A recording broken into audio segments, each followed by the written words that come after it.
The Zephyrian High Council had been deadlocked for 3 standard cycles.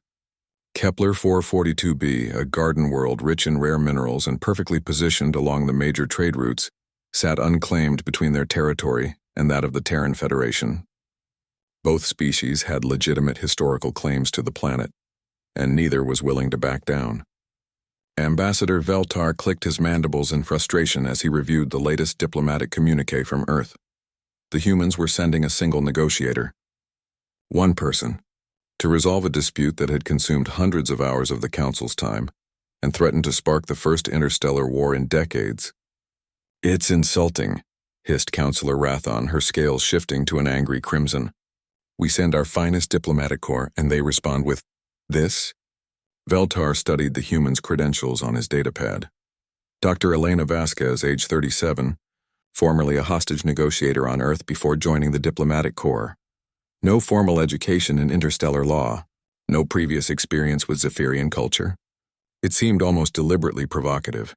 "Perhaps," mused Elder Kossuth, his ancient voice carrying the weight of centuries, "we should not underestimate them. Remember the Arcturus incident?" The mention of Arcturus sent a ripple of unease through the chamber. 20 years ago, the humans had somehow convinced the militantly xenophobic Rigelians to not only cease their expansion, but actually join a mutual defense pact. The details remained classified, but the outcome had shocked the galaxy. Dr. Vasquez arrived on Kepler 442b aboard a modest transport vessel, accompanied by no bodyguards, no advisors, no entourage of any kind. She carried only a single briefcase and wore what appeared to be traditional Earth business attire, a dark suit that looked almost absurdly formal against the backdrop of the disputed world's crystalline forests. The first meeting took place in the temporary diplomatic station both sides had constructed in orbit.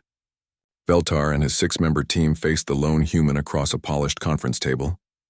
Standard protocol demanded that each side present their territorial claims first, a process that typically took days.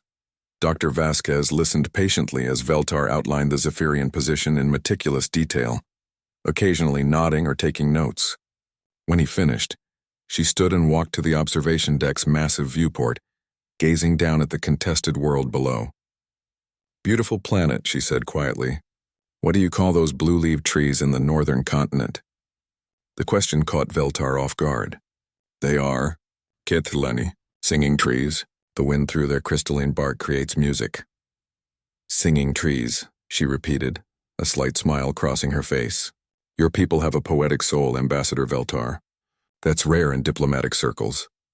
For the next hour, she asked questions that seemed entirely unrelated to territorial law. She wanted to know about Zephyrian art, their family structures, their dreams for expansion into the outer rim. She listened with an intensity that made Veltar feel as if his words carried weight beyond mere diplomacy. When she finally presented Earth's counterclaim, it lasted exactly 4 minutes. She didn't dispute the Zephyrian historical precedent or challenge their mineral rights. Instead, she talked about something called shared stewardship. "The galaxy is vast," she said, "but worlds like this one are precious beyond measure. Your people have a deep connection to natural beauty. I can hear it in how you speak of the singing trees.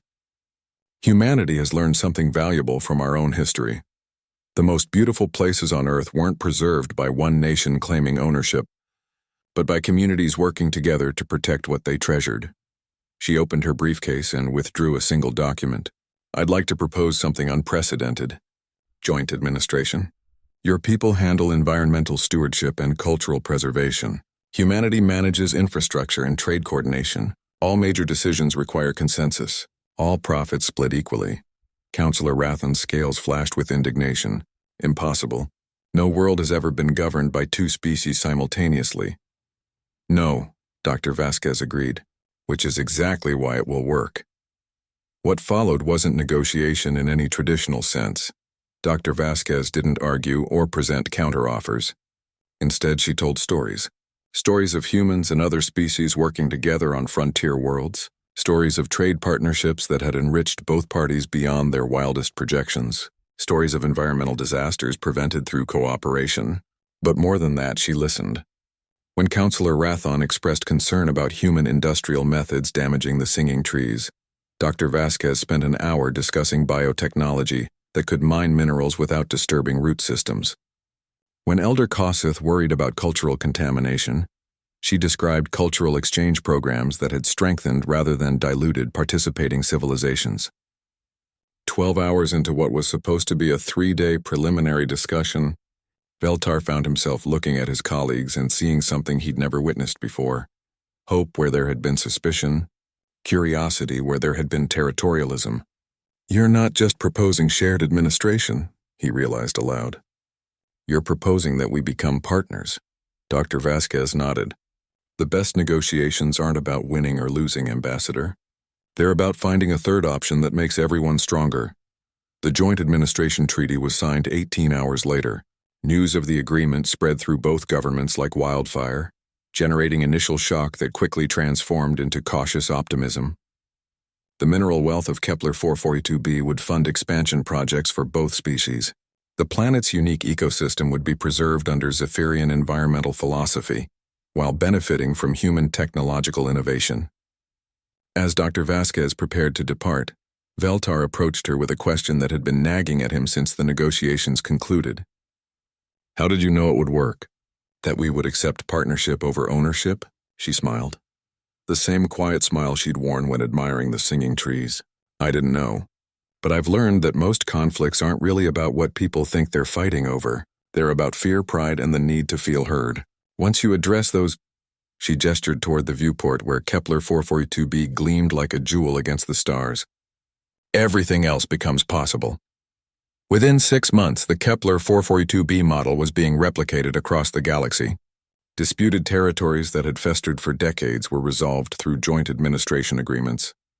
The human approach, which scholars would later term empathetic pragmatism, became the new standard for interstellar diplomacy. They had sent one human to negotiate, and she had done far more than change hands of a single planet. She had changed the galaxy's understanding of what negotiation could accomplish. In the end, everyone had won. But perhaps most importantly, they had all learned that winning together was infinitely better than winning alone.